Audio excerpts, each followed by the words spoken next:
Evelyn Hart sat in the soft flicker of her desk lamp, surrounded by the quiet hum of city life that pulsed through her high-rise apartment. The hour was late, the world outside already surrendered to sleep, but her mind refused rest. Her laptop screen glowed with half-finished spreadsheets and unopened emails, a battlefield of deadlines and unmet expectations. She rubbed her temples and let out a weary sigh. Success had always been her obsession. She spoke for a living, negotiated, pitched, persuaded, charmed. But no matter how loud she shouted into the universe, nothing seemed to echo back. She had done everything right, worked through college, networked at every event, perfected her confidence voice. Yet at 33 she was stuck financially, emotionally, spiritually. Every deal she fought for slipped away. Her words, once sharp and certain, had lost their power. Her tongue felt heavy with exhaustion. There was a strange emptiness in all the noise she made. Scrolling aimlessly through videos on her screen, she stumbled upon something odd, an old black and white thumbnail titled Florence Scovel Shinn, The Hidden Law of Wealth. The video was barely visible through static, but curiosity tugged at her. She clicked play. A soft, measured voice filled the room. "Those who speak constantly of lack attract lack," said a calm woman's voice, rich with wisdom from another era. "Those who speak sparingly, with faith and certainty, attract abundance in silence. Your word is your wand." Evelyn froze, her fingers hovering above the keyboard. She turned the volume up slightly, as if afraid to miss something crucial. Florence continued, her tone almost hypnotic. "Every idle word is a seed. Plant carefully, for the harvest will come." Evelyn leaned back in her chair. "Speak less." That went against everything she believed. Her job in marketing demanded that she talk, convince, argue, fill silence with confidence. How could less speaking possibly attract more success? It sounded like mystical nonsense. And yet a part of her, the tired, wounded part that had given everything and received nothing, wanted to believe. She paused the recording and stared at her reflection in the dark laptop screen. Her face looked drawn, older than she remembered. The constant strain of proving herself had etched fine lines around her eyes. She whispered to the empty room, "Maybe I've been talking too much." That night, Evelyn couldn't sleep. Florence's words looped in her mind like a mantra. Speak less, receive more. What if it was true? What if her endless talking, her anxious explanations, her constant affirmations of struggle wasn't helping her, but blocking her? At dawn, she made a quiet decision. She would experiment. For 1 week, she would practice silence. Not total silence, but mindful speech. She would stop explaining, stop defending, stop filling space with words that carried no faith. She would only speak when necessary. And when she did, her words would carry calm, purpose, and certainty. The next morning, the city was already roaring when Evelyn walked into the glass tower where she worked. The air was thick with chatter, phones ringing, co-workers laughing too loudly, the buzz of ambition. Normally, she would have joined in, cracking a joke or jumping into discussions to be noticed. But today, she observed. She noticed how everyone seemed to compete for attention, how their words overlapped, forming a kind of collective noise that no one really listened to. In the morning meeting, her boss, Richard, stood at the head of the table, droning through numbers and projections. Her colleagues pitched one idea after another, desperate to sound clever. Evelyn stayed silent. When Richard turned to her, eyebrows raised, she felt her pulse quicken. "What about you, Evelyn?" he asked. "You're usually first to speak." She hesitated, feeling every eye on her. Then, with quiet certainty, she said, "What if we stop trying to sell the product and start telling its story instead?" The room went silent. Even Richard paused. After a long moment, He nodded slowly. "Go on." Evelyn spoke for less than 2 minutes, explaining her vision of shifting their campaign from hard sell tactics to emotional storytelling. Her voice was steady, calm, and measured. When she finished, she leaned back in her chair. Richard was staring at her thoughtfully. "I like it," he said. "Draft something by tomorrow." The meeting moved on, but Evelyn felt a strange warmth in her chest. It wasn't excitement, it was clarity. For the first time, she didn't feel drained after speaking. Her few words had carried more power than all her previous efforts combined. Over the next few days, she noticed other changes.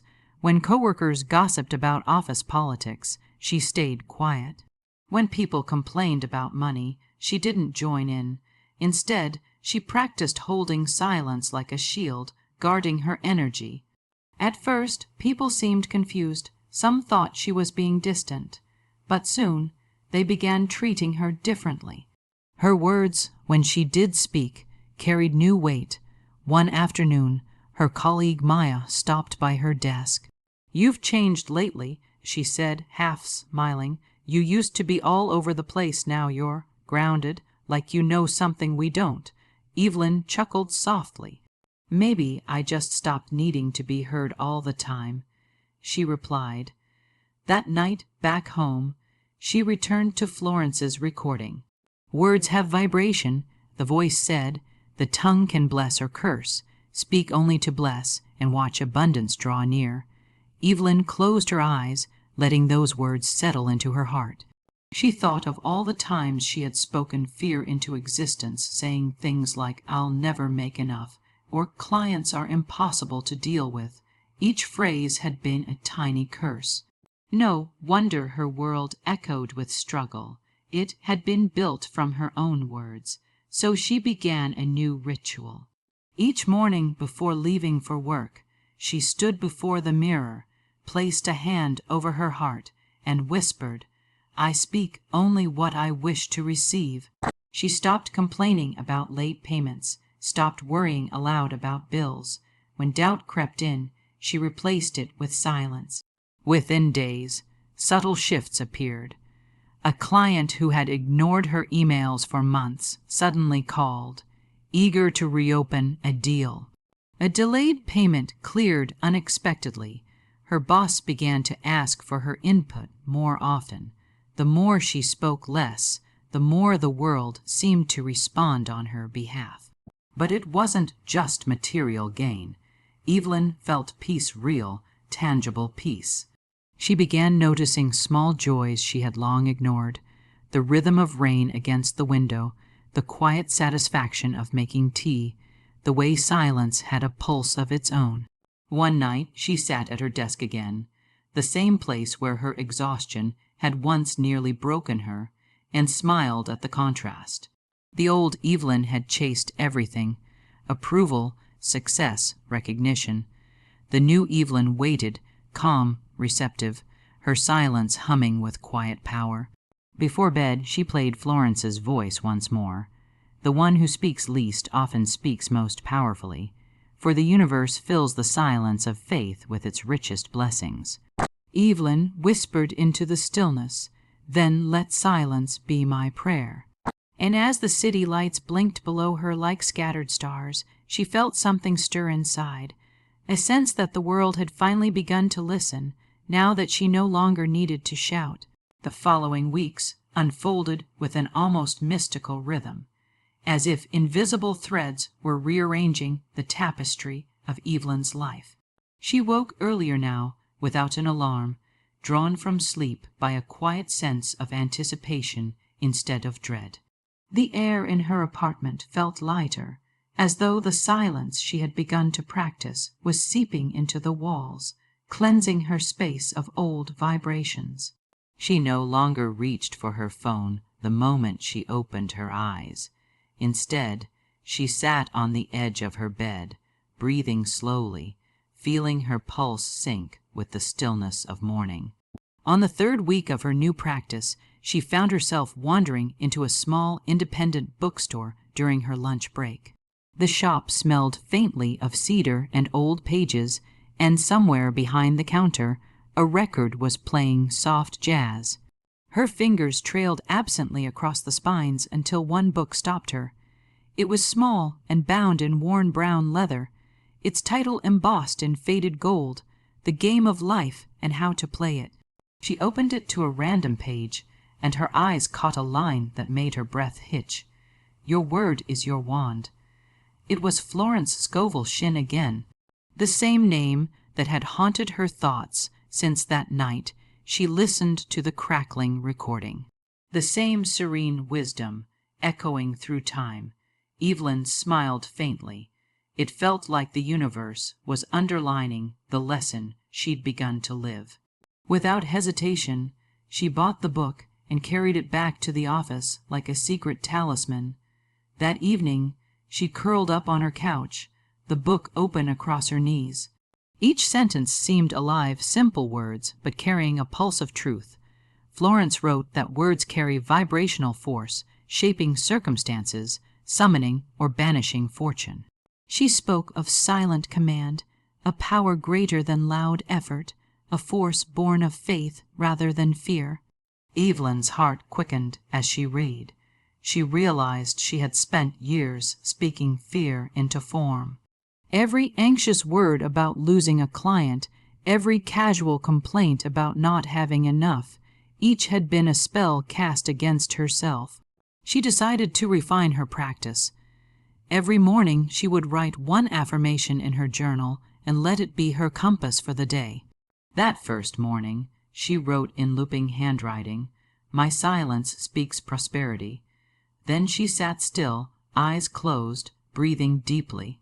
The urge to check her phone or mentally race through her to-do list tugged at her, but she resisted. At first, silence was uncomfortable, like standing in a room with someone you'd avoided for years herself. But as she persisted, the discomfort dissolved into peace. At work, Evelyn continued her quiet experiment. While her colleagues rushed through presentations and forced enthusiasm, she observed in calm detachment. When she finally spoke, she chose her words with surgical precision. One afternoon, during a tense client negotiation, her team was floundering. The client, a large retail brand, was hesitant to renew their contract.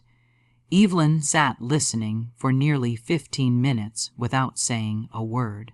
Then, when everyone had exhausted themselves, she spoke gently.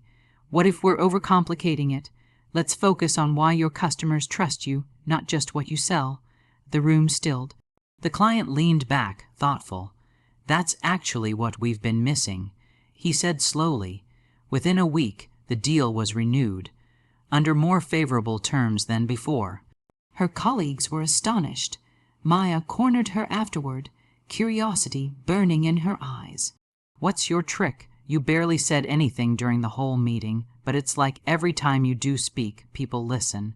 Evelyn smiled, closing her notebook. "Maybe silence does the heavy lifting," she said simply. Her reputation inside the company began to shift. People came to her for advice, drawn by her calm aura. Even her boss, Richard, once impatient and brusque, began consulting her quietly before big decisions. He told her one day, half joking, "You've become the quiet engine of this place." But not everyone appreciated her newfound composure. Lucas, one of her more competitive coworkers, viewed her transformation as a threat. His charm had always relied on fast talking and showmanship. He couldn't stand that Evelyn, once timid and overlooked, was suddenly being treated like the company's oracle. One morning, she overheard him whispering near the coffee machine, "She's not some genius. She's manipulating people, using weird psychological tricks." The words stung, but Evelyn remembered Florence's teaching, "Never defend yourself. The moment you argue, you align with the vibration of attack," so she said nothing. She didn't confront him, didn't gossip in return, didn't try to prove her integrity. Instead, she focused on her work and held to her daily silence ritual. Days later, without her intervention, truth found its own way to the surface. Lucas made a costly error in a client presentation, misquoting data and nearly losing a major account. When the mistake was discovered, it was Evelyn who quietly corrected it, salvaging the deal. The irony wasn't lost on anyone. Lucas's whispers evaporated, replaced by uneasy respect. That evening, Evelyn walked home in the golden wash of sunset, a slow smile spreading across her face. The world seemed to move differently now, gentler, more responsive. She noticed how the breeze carried warmth, how people's faces looked softer, kinder. Silence had changed her, not into someone passive, but into someone powerful. At night, she reread her affirmations. Your word is your wand. Speak only to bless. Be still and know. They no longer felt like abstract quotes, but living laws, rules of an unseen game she was finally learning to play. She began to understand something deeper. Wealth wasn't just about money. It was about alignment, energy matching energy, silence making space for miracles to enter. The changes extended beyond work. Her friendships became richer, though fewer. She no longer forced conversations or filled awkward pauses with meaningless chatter. When she spoke, her words carried warmth and focus. People began confiding in her more deeply, drawn to her quiet confidence. Even her mother, who had always nagged her about talking too softly, called one night and said, "You sound different lately, peaceful." Evelyn smiled into the phone.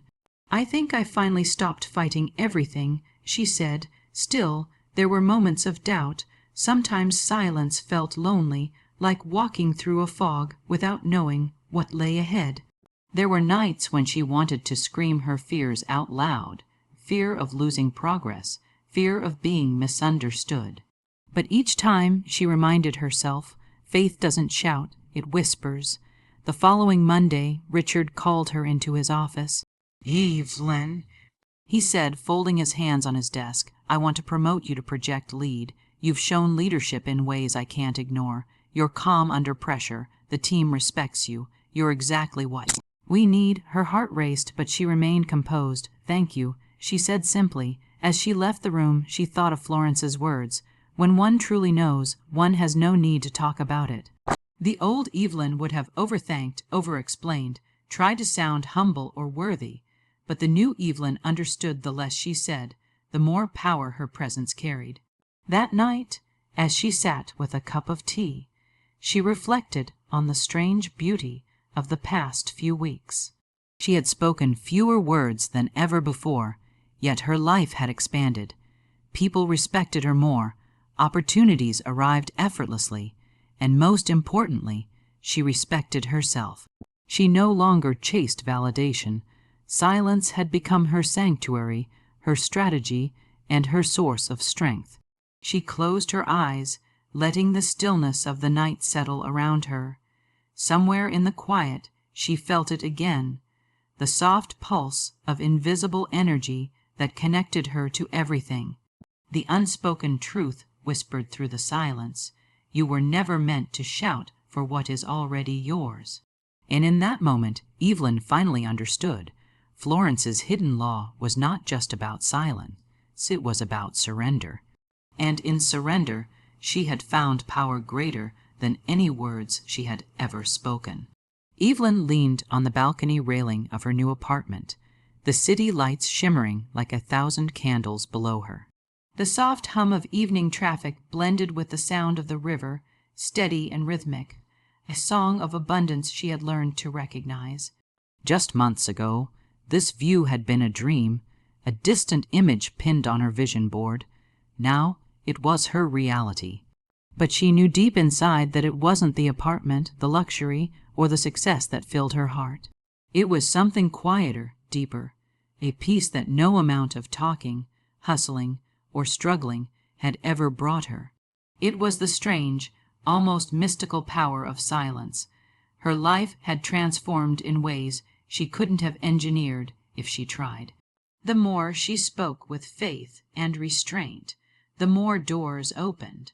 Her consulting business had taken off like wildfire, not because she marketed herself aggressively. but because people began to seek her out. "There's something about you," they'd say. "You radiate calm. You make success seem effortless."